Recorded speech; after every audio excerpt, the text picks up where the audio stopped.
So when it comes to, because you and your husband have multiple businesses Mhm. together, how do you, because my husband and I do as well, so this is also like a selfish question. How do you maintain that boundary between working relationship and partnership and romantic partnership? Oh, cool. Maybe I can selfishly ask you the same thing. It's definitely been an interesting dilemma to figure out. So I think that a lot of times in business, or at least in the businesses that we've had, it's very masculine. My role is very masculine. And what I realized a couple years ago is that if I couldn't learn to harmonize between my masculine and my feminine, I was going to ruin our marriage. Because my husband didn't want to be married to a man, or he would be. You're right. It's like if he wants to be gay, he will be gay, but he doesn't want to be. So if I can't learn to, kind of harmonize between those two and flip that side of me off, when I get home, then it created problems for us. And so I think I've gotten really good at the flip. I think sometimes it's a little bit harder for him to flip with me. Mm. So it's an ebb and flow and giving each other grace and being okay that we're not going to be perfect, but also honesty. Like, hey, I'm done with that. I was like, oh, okay, sorry. I was doing it again.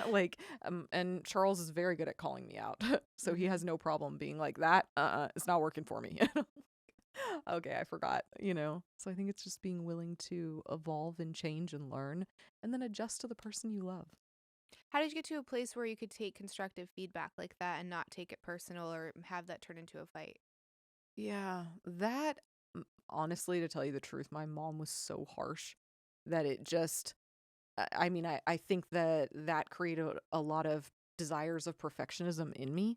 So feedback was always taken and applied. I never had an issue with that.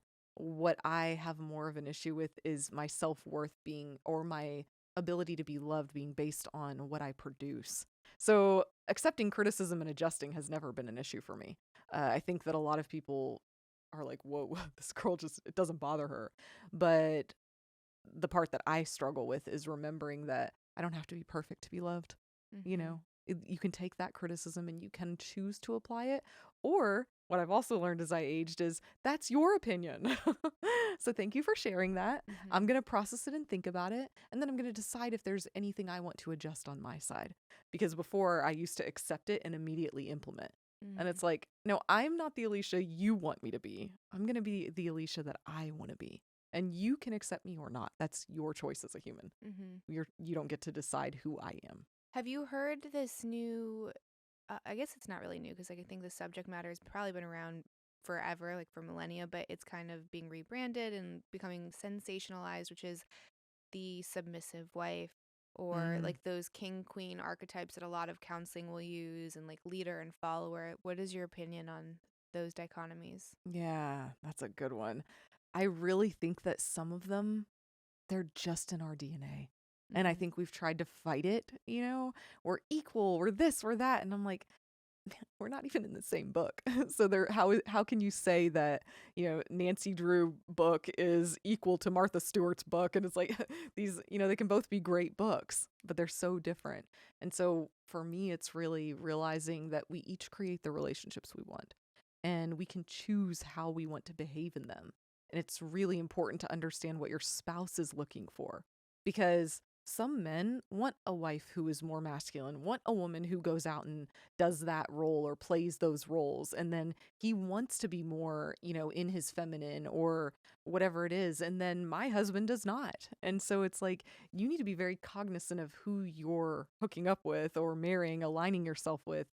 Because if you're not cognizant of those, it can come back to bite you because we can't just assume that because you're a man, this is the role you want to play, and you're a woman, this is the role you want to play. It's not like that anymore. Mhm. So I think that's really what it is being very curious and open to hearing what the other person wants and realizing that that could change over time. That's an interesting point.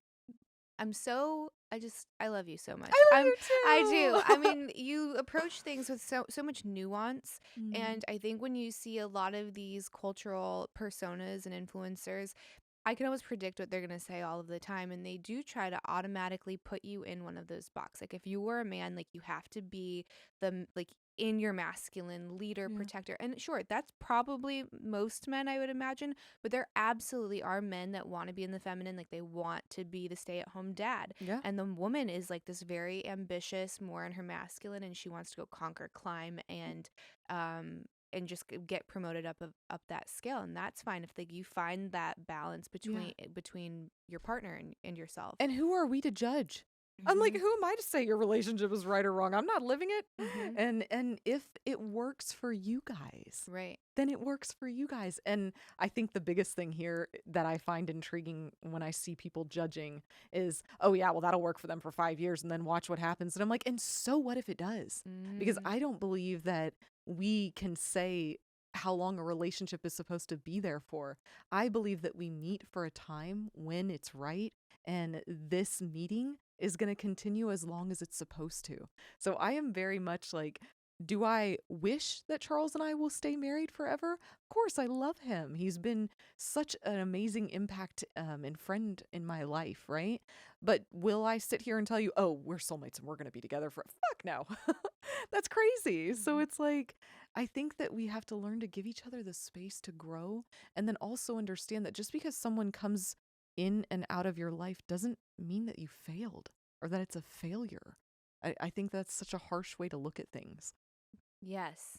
And we do that to ourselves. We are our own worst critic. We're Yeah. constantly trying to prove to ourselves why we're And to everyone unworthy, else. unlovable, Yeah. right? Like I have the evidence. Yeah.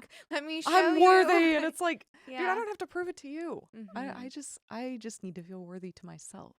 And my worthiness does not come from outside inputs.